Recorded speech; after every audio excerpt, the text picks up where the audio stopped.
Dobry dzień, and now I will change the language to the English. So good morning, good afternoon, everyone. My name is Karolina Mackiewicz, and I originally come from Poland, but for 10 years now I live in Finland, and I come yesterday from Helsinki.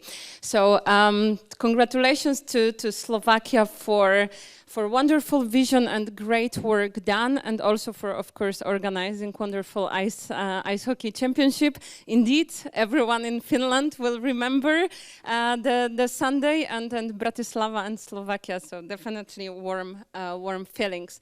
But I came here today not to speak about the ice hockey, but about MyData. I don't know how many of you heard about MyData. I know that it's used or it's known.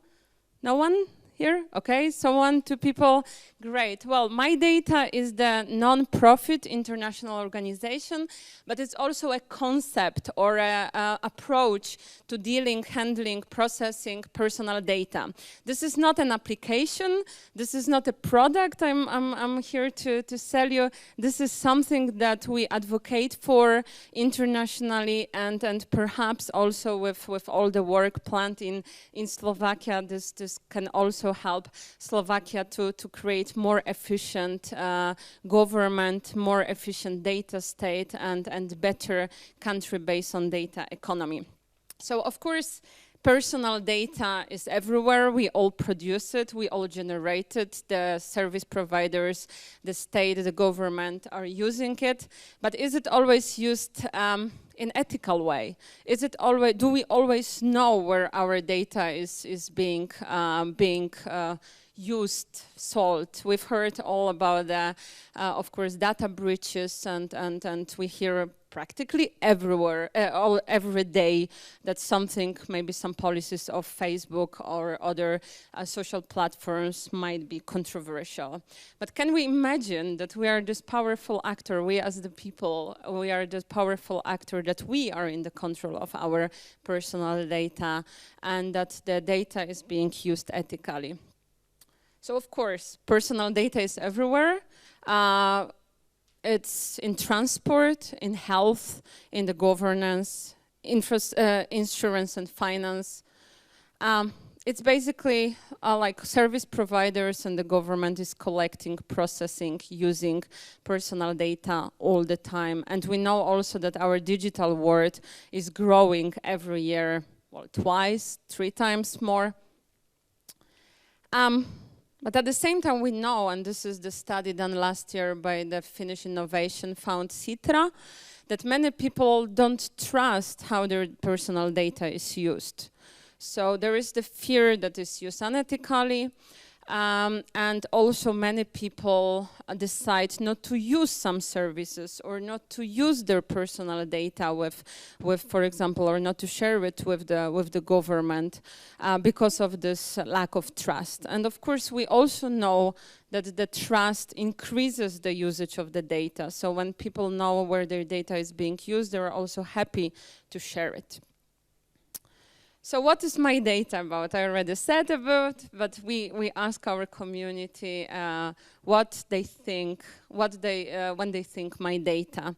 And you see here ownership, empowerment, data literacy, dignity, but the trust and digital human rights are actually, like here, very, very important concepts when we think about personal data and MyData as the approach to dealing with personal data.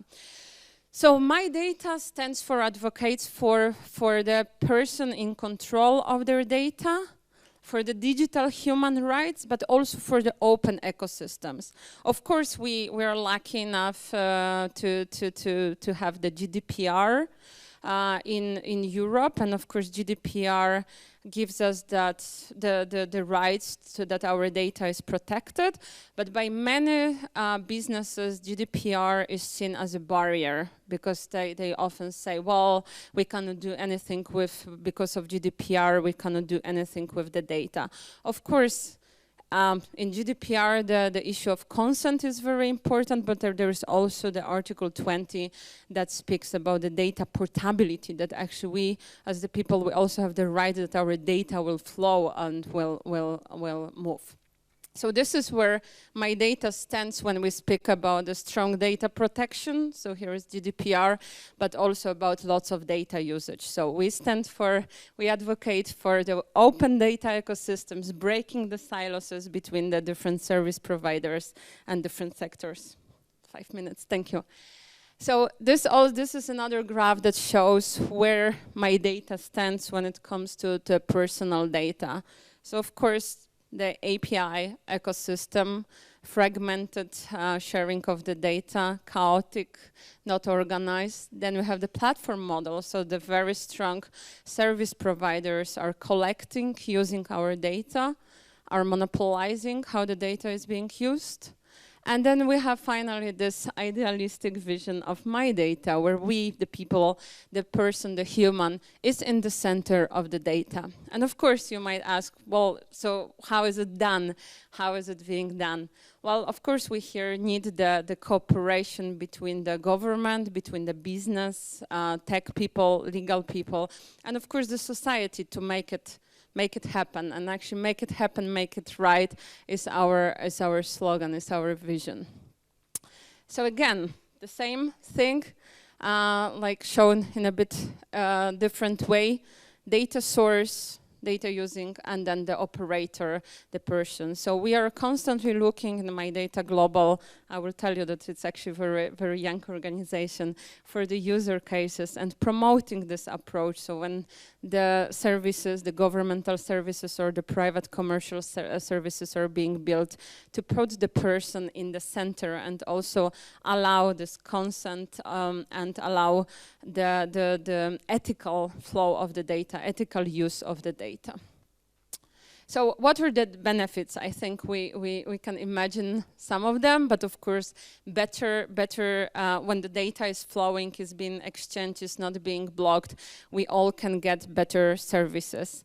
Perhaps also we can monetize our data. This is a bit of ethical question here, but if we are in the center of our data, we can decide how we want to use it and how it can be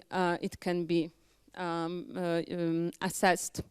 For the businesses, of course, as I said, we know that the customer trust increases the engagement and increases the use of the services, but also the lower critical mass to actually access the data if the data is available and if it's the person that can provide share the data with the trusted service provider.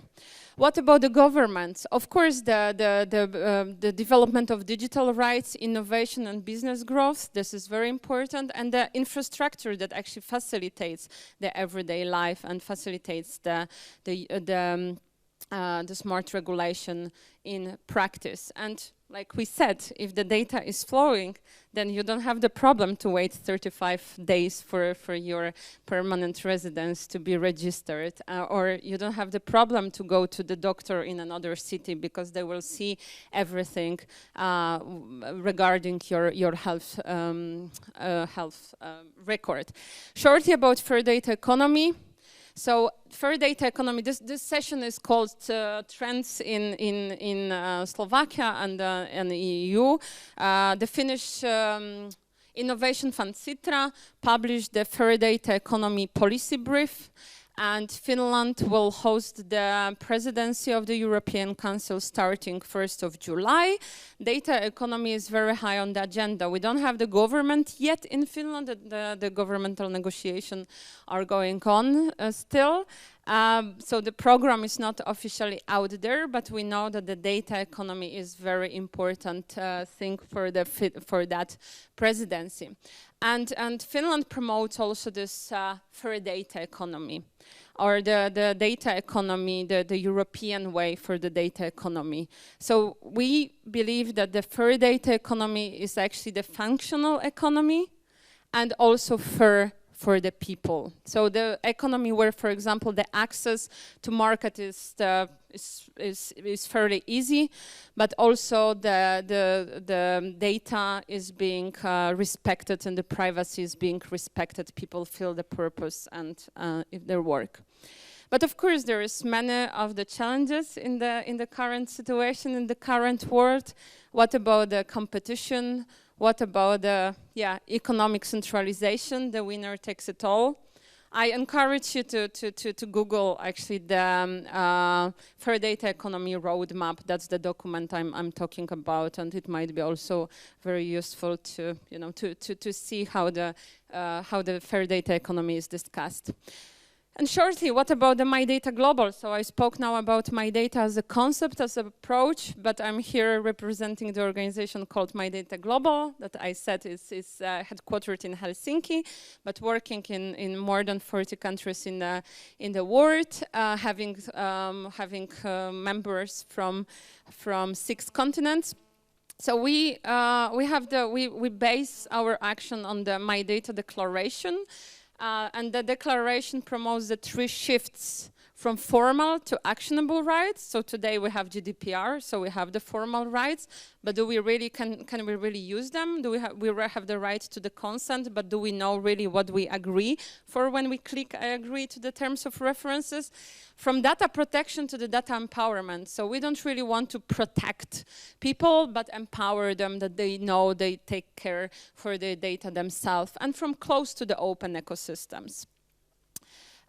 As I said, members from more than 40 countries on 6 continents, 600 members at this moment, but this is growing, and you can check the mydata.org/join, and also can join us to this on this road for human-centric approach to personal data. We also have the organizations as the member, for example, Finnish Ministry of Transport and Communications is the member, so I also encourage the Slovak government to join.